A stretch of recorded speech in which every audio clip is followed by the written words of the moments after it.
आजच डाउनलोड करा आणि तुमच्या आवडत्या मालिकांचा आनंद लुटा।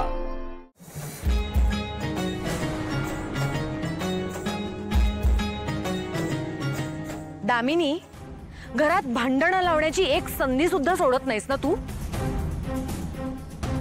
एक साधी गोष्ट घडली, आदित्यनी पारूचा जीव वाचवण्यासाठी स्वतःच्या नावाचा वापर केला आणि तुला काय वाटलं श्रीकांतनी मला हे सगळं सांगितलं नसेल? श्रीकांत, काय रे, कसला विचार करतोयस आणि कसली फाईल आहे? पारूची हॉस्पिटल मधली फाईल आहे।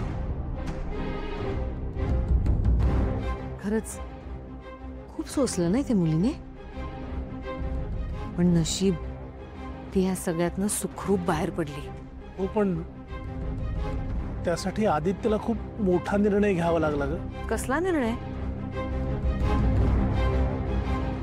पहिल्या म्हणजे डॉक्टर आधी पारूवरती काही उपचारच करायला तयार नव्हते।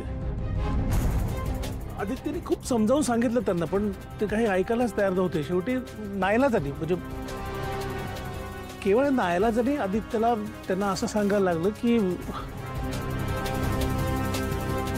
पारू त्याची बायको आहे, किर्लोस्करांची सून आहे। काय बोलतोयस तू श्रीकांत? पारू किर्लोस्कर घराण्याची सून?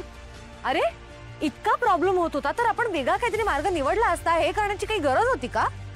आईले शांत हो, जरा शांत हो। नाईलाजाने का, केवळ नाईलाजाने।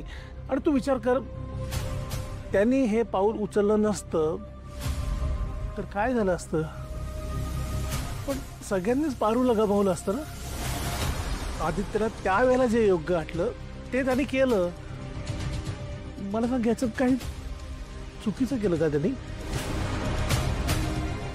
आदित्यला आपणच समजून घ्यायला हवं ना अहिल्या।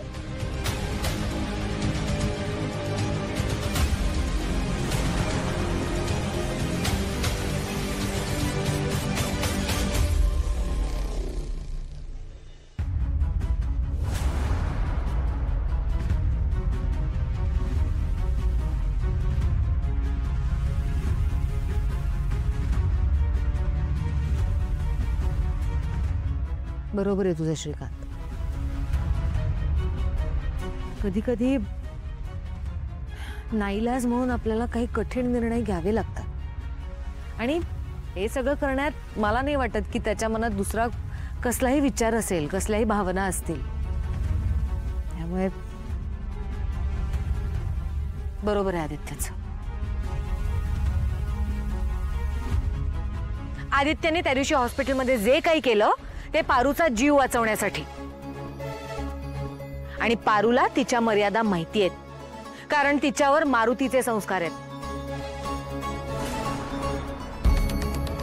त्यामुळे पारूच्या हेतूबद्दल मी स्वप्नात सुद्धा शंका घेऊ शकत नाही। त्यामुळे आदित्यने जे काही केलं त्यात त्याची काहीच चूक नाही असं मला वाटतं। अहिल्या मॅडम,